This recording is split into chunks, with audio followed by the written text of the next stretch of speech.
राहुल एक दिन अपने पुराने घर के बगीचे में खुदाई कर रहा था जब उसने एक रहस्यमय संदूक पाया। संदूक के अंदर एक पुराना दर्पण और एक किताब थी।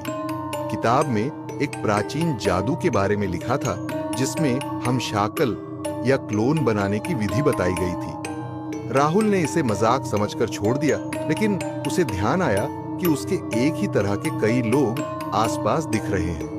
रात को राहुल ने उस दर्पण को अपने कमरे में रखा और उसकी किताब को पढ़ने की कोशिश की। जैसे ही उसने किताब में बताए गए मंत्र का जाप किया, दर्पण की सतह पर अजीब सी हलचल होने लगी और दर्पण से एक और राहुल बाहर आया। ये क्लोन हूबहू राहुल जैसा ही था, लेकिन उसकी आंखों में एक अजीब सी चमक थी। राहुल ने सोचा कि यह एक मजेदार प्रयोग हो सकता है, लेकिन जल्दी ही उसने महसूस किया कि क्लोन पूरी तरह से अलग था और उसकी इच्छाओं और इरादों में कोई समानता नहीं थी।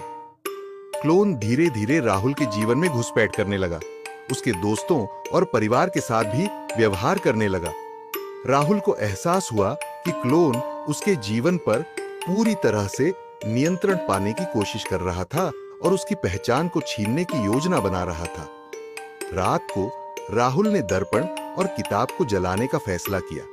जैसे ही उसने किताब जलाई और दर्पण को तोड़ा, क्लोन चीखते हुए दर्पण में समा गया।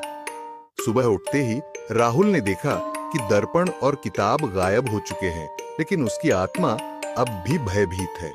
उसने महसूस किया कि वह खुद ही क्लोन से घिरा हुआ है, जो अब भी उसके जीवन में कहीं न कहीं छिपा हुआ है। राहुल के मन में अब केवल एक ही सवाल था, क्या वह खुद असली है या क्लोन ने उसकी जगह ले ली है?